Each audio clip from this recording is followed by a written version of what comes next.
6টা লক্ষণ আলামত রয়েছে, যে আলামতগুলো যখন শুরু হবে মানুষ তখনও বুঝবে না যে সে মারা যাচ্ছে, মারা যাবে একটু পরে।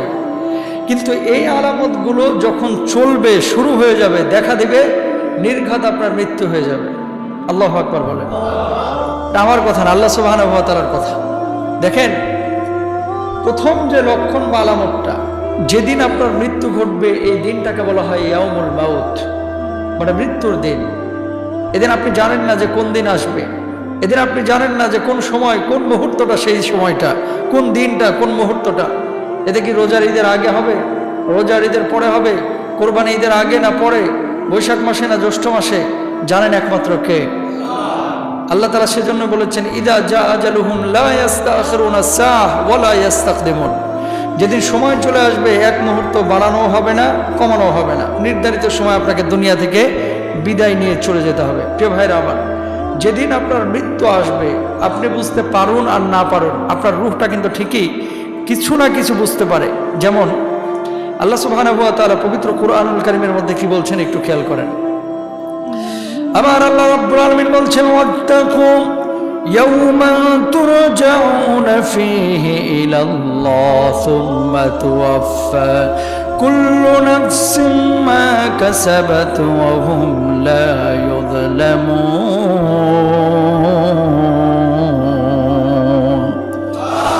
আল্লাহ রাব্বুল আলামিন বললেন, ওই দিনকে ভয় করো যেদিন তোমরা আল্লাহর কাছে প্রত্যাবর্তন করবে, যেদিন আল্লাহর কাছে ফিরবে, অতঃপর প্রত্যেককেই তার কর্মের ফল পুরোপুরি দেওয়া হবে এবং তাদের প্রতি কোনো রূপ অবিচার করা হবে না।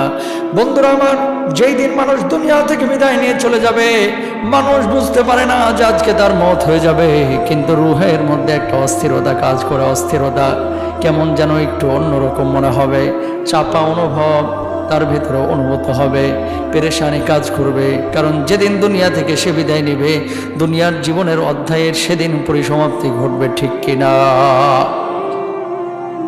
যেদিন আল্লাহ রাব্বুল আলামিন আপনাকে দুনিয়া থেকে বিদায় করবেন, সেদিন আসমান থেকে ফেরেশতা নামবে। ফেরেশতা, মানুষ যখন মুমূর্ষ অবস্থায় পতিত হবে, আল্লাহ রাব্বুল আলামিন যখন দুনিয়া থেকে তাকে নিয়ে যাবেন, মানুষজন ওই ফেরেশতাদেরকে দেখতে পাবে, কিন্তু তখনও বুঝবে না এই ফেরেশতারা কেন তার কাছে এসেছে, রূহ কবজ করার জন্য নাকি দুনিয়ার অন্য কোনো কাজ করার জন্য। সেদিন মানুষ তখনও বুঝতে পারবে না। বলুন আল্লাহু আকবার। এক নম্বর, ইয়াউমুল মাউত, যেদিন মৃত্যুর দিবস আসবে, সেদিন ফেরেশতারা যে আসমান থেকে নামবে, আপনার কাছে আসবে, আপনি দেখবেন যে ফেরেশতা আমার কাছে এসেছে, কিন্তু আপনি বুঝতে পারবেন না যে কেন আমার কাছে আসলো। তখনও আপনি জানবেন না যে আমার মৃত্যুর দিনটা আজকের দিন। আল্লাহু আকবার। তাহলে এক নম্বর লক্ষণ কি? আকাশ থেকে ফেরেশতা নামবে। কি নামবে? ফেরেশতা নামবে। যেদিন আপনি মারা যাবেন সেদিন পেরেশানি কাজ করবে, সেদিন অস্থিরতা কাজ করবে, এবং মুমিনরা অনেক আগেই বুঝতে পারে। আল্লাহ রাব্বুল আলামিন তাদের হৃদয়ের মধ্যে এমন একটা চেতনার জাগরণ করে দেয় যে আমার পৃথিবীতে আর বেশি দিন সময় নেই, সুতরাং এখনই আমাকে সতর্ক হতে হবে, ছেলে মেয়েদেরকে ওসিয়ত করতে হবে, আমার সম্পদ সম্পত্তি যা আছে এগুলো যথাযথভাবে ওসিয়তের মাধ্যমে ভাগ বাটোয়ারা করতে হবে, যাতে করে আমার মৃত্যুর পরে মারামারি, ঝামেলা, ঝঞ্ঝাট তৈরি না হয়। আল্লাহু আকবার বলেন। এটা গেল এক নম্বর।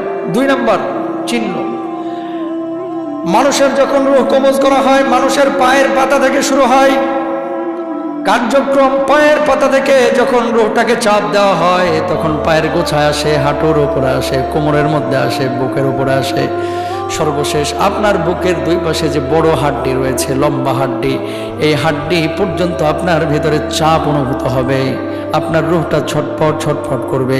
এই দুই নম্বর আলামত যখন শুরু হবে, আপনি বুঝে নেবেন আপনার আর হায়াত নাই, দুনিয়া থেকে বিদায় নিয়ে আপনার আল্লাহর কাছে চলে যেতে হবে। বলুন আল্লাহু আকবার।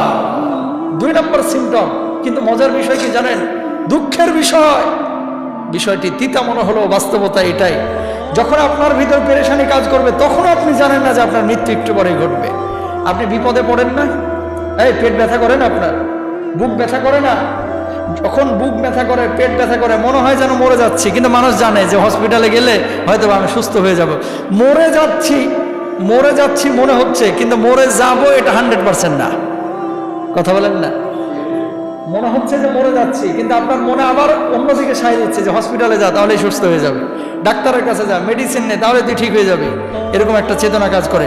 ঠিক মানুষ যখন মারা যাবে, যখন রূহটা কবুজের প্রক্রিয়া শুরু হবে, মানুষ তখনও মনে করবে যে পৃথিবীতে অন্যান্য আমার তো অনেক রোগ বালাই ছিল, হয়তোবা এটাও একটা রোগ, একটু পরে হয়তোবা আমি ভালো হয়ে যাব।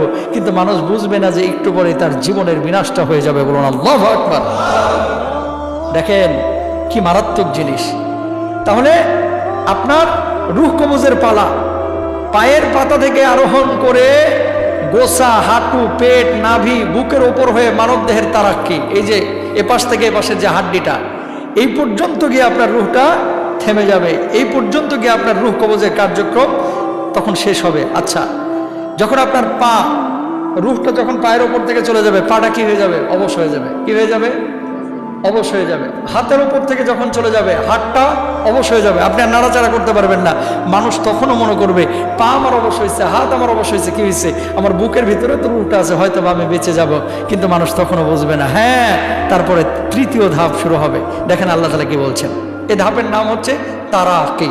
পবিত্র কুরআনুল কারীম সূরা কিয়ামত 26 থেকে 29 নম্বর আয়াতের মধ্যে আল্লাহ রাব্বুল আলামিন বলছেন, আমার আল্লাহ রাব্বুল আলামিন বলছেন, কাল্লা ইযা বালাগাতিত তারাকিয়া ওয়া কিলা মান রাক ওয়া যাল্লা আন্নাহুল ফিরাক ওয়ালতাফাতিস সাকু বিস-সাক। আল্লাহু আকবার বলেন। কে ঝাড়বে? অর্থাৎ আত্মীয় স্বজনদের কেউ কেউ বলবে ডাক্তার ডাকি, অন্যজন বলবে ইমার্জেন্সিতে কল করি, আবার কেউ বলবে কোরআন পড়ে ফু দেই। এই পরিস্থিতিতে মানুষ জীবনে ফিরে আসার আশা করতে থাকবে। সে বিশ্বাসই করতে চাইবে না যে তার রূহটা আজকে বের হয়ে যাচ্ছে। সে মনে করবে বিদায়ের ক্ষণ এসে গেছে, অর্থাৎ সে এখনো মৃত্যুর বিষয় নিশ্চিত নয়, সে বাঁচার চেষ্টা করতে থাকবে। আল্লাহ রাব্বুল আলামিন বলছেন, ওয়াল তাফাতিস সাকু বিস-সাক, পায়ের গোছা অন্য গোছার সঙ্গে জড়িয়ে যাবে। মৃত্যুর বিষয় এখন সে চূড়ান্ত অনুভব করতে পারবে। রূহ গোছাদয় থেকে বের হয়ে গেছে, আর সে পা নাড়াতে পারবে না। এবং রূহ থেকে দেহ, যখন রূহ দেহ থেকে বের হয়ে তারাকিতে পৌঁছে গেছে, অর্থাৎ গলা পর্যন্ত পৌঁছে গেছে, এবার মানুষ বুঝতে পারবে কিছু একটা হয়েছে, হয়তোবা আমি আর বাঁচতে পারবো না। আল্লাহু আকবার। ওই দুনিয়ার মুসলমান, যখন আপনার রূহটাকে মালাকুল মউত এভাবে থাবা মেরে বের করবে, আপনি প্রথমে বুঝতে পারবেন না। বুঝতে পারবেন কখন? যখন একটার পর একটা অঙ্গ যখন অবশ হয়ে যাচ্ছে, ভেতরে পরিবর্তন যখন তৈরি হয়ে যাচ্ছে, মানুষ মনে করবে, আপনিও মনে করবে যে স্বাভাবিক অসুস্থতাই মনে হয় আপনার, হসপিটালে নিলেই মনে হয় সুস্থ হয়ে যাবেন, আইসিইউতে ঢুকাইলেই মনে হয় ভালো হয়ে যাবেন, এমার্জেন্সি ডাক্তারের কাছে নিয়ে গেলেই হয়তো বা ভালো হয়ে যাবেন। অন্যান্য রোগের মতো মনে হবে। যখন দেখবে যে একটার পর একটা অঙ্গের সঙ্গে রূহের বিচ্ছেদ ঘটছে, তখন মানুষ এবার বুঝতে পারবে তৃতীয় ধাপে এসে যে হাই হাই, আমার তো সব কিছু বিকল হয়ে যাচ্ছে, মনে হয় আমার শেষ সময়, আজকের সময় মালাকুল মউত চলে এসেছে। বলুন আল্লাহু আকবার। এবার কি? কাল্লা ইযা বালাগাতিত তারাকি, কখনো না, যখন প্রাণ কণ্ঠগত হবে। এখন প্রাণটা কোথায় চলে এসেছে? কণ্ঠের কাছে। কণ্ঠ কোনটায়? গলাটা না? এই কণ্ঠের নিচ পর্যন্ত যখন আপনার প্রাণটা চলে আসবে, আল্লাহ সুবহানাহু ওয়া তাআলা এবার চতুর্থ ধাপ ঘটাবেন। এই চতুর্থ ধাপ কি? এই ধাপের নাম হচ্ছে হুলকুম। এই ধাপের নাম কি? হুলকুম।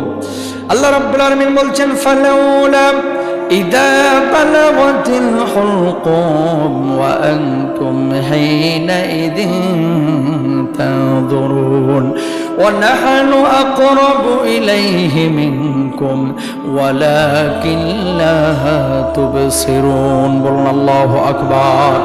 আল্লাহ রাব্বুল আলামিন বলছেন, অতঃপর প্রাণ যখন কণ্ঠাগত হয়, তখন তোমরা তাকিয়ে থাকো, তখন আমি তোমাদের অপেক্ষা তার অধিক নিকটে থাকি, কিন্তু তোমরা সেটা বুঝতে পারো না, দেখতে পাও না। বলুন সুবহানাল্লাহ। রূহটা যখন আপনার কণ্ঠের কাছে এসেছে, আপনার কাছাকাছি না রূহটা? তখন আপনার ভেতরেই তো। আল্লাহ রাব্বুল আলামিন বলছে, এর চাইতেও তোমার কাছে আমি কাছে, নিকটে, তুমি দেখতে পাও না। আল্লাহু আকবার বলেন।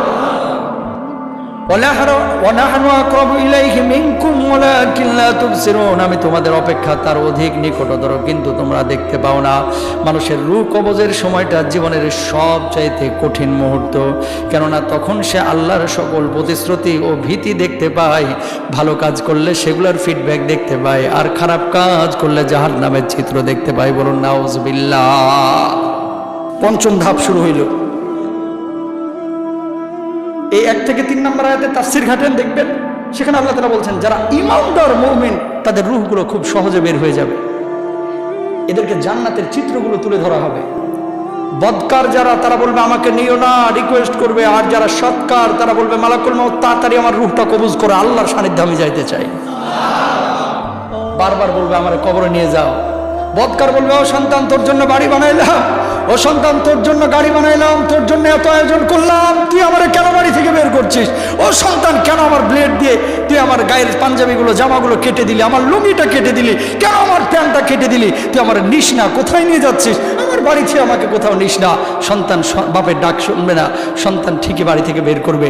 বারবার যখন কবরের দিকে নিয়ে যাওয়া হবে বারবার আকুতি করবে আমার নিস না, কোথায় নিয়ে যাচ্ছিস? আমি নড়াচড়া করতে পারছি না, আমার কবরে রাখিস না। কিন্তু কেউ শুনবে না কারো কথা, আপনাকে নিয়ে চলে যাবে। আর যদি সৎকার আপনি হয়ে থাকেন, নামাজি হন, রোজাদার হন, হালাল জীবনযাপন যদি আপনি করেন, সন্তানকে তখন বলবে যে দেরি করিস কেন, তাড়াতাড়ি আমার লাশটারে ধোয়া, তাড়াতাড়ি কবরে নিয়ে যা, তাড়াতাড়ি আমার রবের কাছে আমারে ধোয়াই। বলুন আল্লাহু আকবার। জীবন এরকম চান কি চান না? তাহলে হালাল জীবনযাপন করা দরকার আছে না? কখনো কখনো তিতা ভালা, এটা পরবর্তীতে মিঠা লাগবে।